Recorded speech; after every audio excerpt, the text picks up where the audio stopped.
Tayong mga viewers sa mga ganitong mga update, picture, ay nasisiyahan naman po tayo at masasabi po natin na legit na getting to know each other na napakalaking tulong din po ito para ma-enhance ni Beyonce ang kanyang sarili. I mean, ma-boost yung confidence po niya at di po siya mahiya kay Edu kasi pansin naman po natin at natural na po yun sa mga babae dyan na mahiyain nakagaya nga po ni Beyonce, di ba?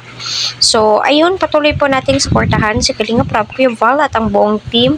Huwag po natin skip ang kanilang ads para sa ganun nga po ay marami pa po kababayan po natin ang kanilang matulungan at kanilang malingap. So masasabi ko ay grabe po yung effort ni Edu kay Beyonce.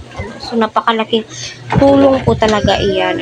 Kahit sino naman po talaga ay matutuwa sa mga ganitong pangyayari, ganitong ginagawa nila sa kanilang mga tinutulungan and syempre sa kanilang mga ka-love team, diba? Kita nyo naman po ang ganda ng ngiti ni Edu na tila'y mapapasana all ka na lamang po talaga masisiyahan ka kapag makita mo silang dalawa, yung tipong masasabi mo ay nako, sana tadhana na po'y bahala at sabihin pwede sila na lang at ika nga po ni Kuya Val, kung may nararamdaman ka kay Beyonce, sabihin mo na, di ba?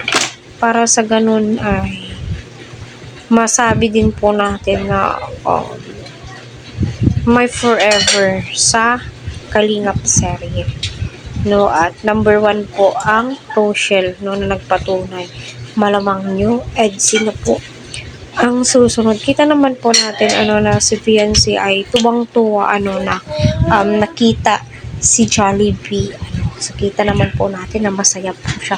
Yung ngiti nga po ni Edu ay ibang-iba, diba? So ayun iba po yung saya ni Edu, diba? Kita naman po natin sa kanyang mukha, no?